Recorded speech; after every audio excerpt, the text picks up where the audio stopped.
தந்தை, மகன், தூய ஆவியாரின் பெயராலே ஆமென். முதல் வாசகம். இஸ்ரேல் மக்கள் மீது நமது பெயரை கூறி நீங்கள் வேண்டும்போது நாம் அவர்களுக்கு ஆசி அளிப்போம்.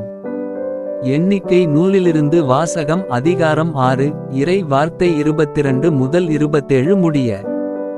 ஆண்டவர் மோசேயிடம் கூறியது: நீ ஆரோனிடமும் அவன் புதல்வரிடமும் சொல், நீங்கள் இஸ்ரேல் மக்களுக்கு ஆசி கூற வேண்டிய முறை.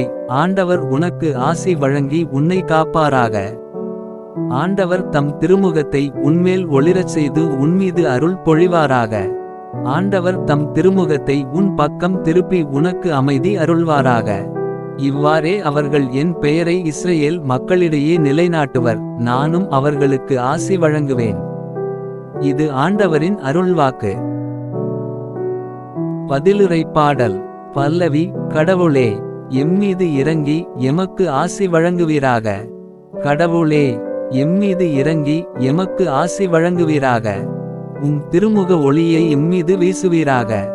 அப்பொழுது உலகம் உமது வழியை அறிந்து கொள்ளும். பிற இனத்தார் அனைவரும் நீர் அருளும் மீட்பை உணர்ந்து கொள்வர். பல்லவி. கடவுளே, எம்மீது இறங்கி எமக்கு ஆசி வழங்குவீராக. வேற்று நாட்டினர் அக்களித்து மகிழ்ச்சியுடன் பாடிடுவராக.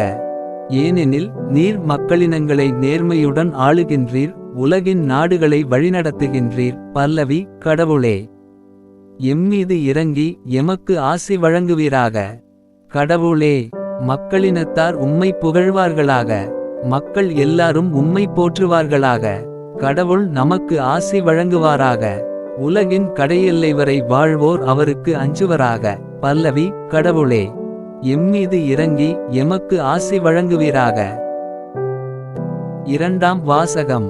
கடவுள் தம் மகனை பெண்ணிடம் பிறந்தவராக அனுப்பினார். திருத்தூதர் பவுல் கலாத்தியருக்கு எழுதிய திருமுகத்திலிருந்து வாசகம். அதிகாரம் 4, இறை வார்த்தை 4 முதல் 7 முடிய. சகோதரர் சகோதரிகளே, காலம் நிறைவேறியபோது திருச்சட்டத்திற்கு உட்பட்டிருந்த நம்மை மீட்டு தம் பிள்ளைகள் ஆக்குமாறு கடவுள் தம் மகனை பெண்ணிடம் பிறந்தவராகவும் திருச்சட்டத்திற்கு உட்பட்டவராகவும் அனுப்பினார். நீங்கள் பிள்ளைகளாய் இருப்பதால் கடவுள் தம் மகனின் ஆவியை உங்கள் உள்ளங்களுக்குள் அனுப்பியுள்ளார். அந்த ஆவி அப்பா, தந்தையே எனக் கூப்பிடுகிறது. ஆகையால் இனி நீங்கள் அடிமைகளல்ல, பிள்ளைகள்தாம். பிள்ளைகளாகவும் உரிமை பேறு உடையவர்களாகவும் இருக்கிறீர்கள். இது கடவுளின் செயலே. இது ஆண்டவரின் அருள்வாக்கு. நற்செய்திக்கு முன் வாழ்த்தொலி. அல்லேலுயா, அல்லேலுயா.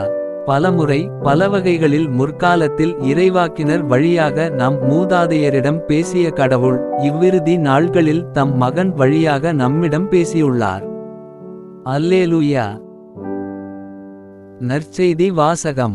மரியாவையும் யோசேப்பையும் குழந்தையையும் கண்டார்கள். 8ஆம் நாள் அதற்கு இயேசு என்று பெயரிட்டார்கள். லூக்கா எழுதிய தூய நற்செய்தியிலிருந்து வாசகம். அதிகாரம் 2, இறை வார்த்தை 16 முதல் 21 முடிய. அக்காலத்தில் இடையர்கள் பெத்லகேமுக்கு விரைந்து சென்று மரியாவையும் யோசேப்பையும் தீவனத் தொட்டியில் கிடத்தியிருந்த குழந்தையையும் கண்டார்கள். பின்பு அந்த குழந்தையை பற்றி தங்களுக்கு சொல்லப்பட்ட செய்தியை தெரிவித்தார்கள். அதை கேட்ட யாவரும் இடையர்கள் தங்களுக்கு சொன்னவற்றை குறித்து வியப்படைந்தனர். ஆனால் மரியா இந்நிகழ்ச்சிகளை எல்லாம் தம் உள்ளத்தில் இருத்தி சிந்தித்துக் கொண்டிருந்தார். இடையர்கள் தாங்கள் கேட்டவை கண்டவை அனைத்தையும் குறித்து கடவுளை போற்றி புகழ்ந்து பாடிக்கொண்டே திரும்பிச் சென்றார்கள். அவர்களுக்கு சொல்லப்பட்டவாறு எல்லாம் நிகழ்ந்திருந்தது. குழந்தைக்கு விருத்த சேதனம் செய்ய வேண்டிய 8ஆம் நாள் வந்தது. தாயின் வயிற்றில் உருவாகும் முன்பே வானதூதர் சொல்லியிருந்தவாறு அதற்கு இயேசு என்று பெயரிட்டார்கள். இது ஆண்டவரின் அருள்வாக்கு. உங்களுடைய பிரார்த்தனைகளையும் வேண்டுதல்களையும் நாளைய திருப்பலியில் ஒப்பு கொடுக்க விரும்புவோர் கீழ்காணும் மெயில் ஐடிக்கு உங்கள் வேண்டுதல்களை அனுப்பவும் அல்லது வீடியோவின் கீழ் கமெண்ட் செய்யவும். பிதா, சுதன், பரிசுத்த ஆவியின் பெயராலே ஆமென். தின பிரார்த்தனைகளுக்காக லைக், சப்ஸ்கிரைப் மற்றும் பெல் ஐகானை கிளிக் செய்யவும்.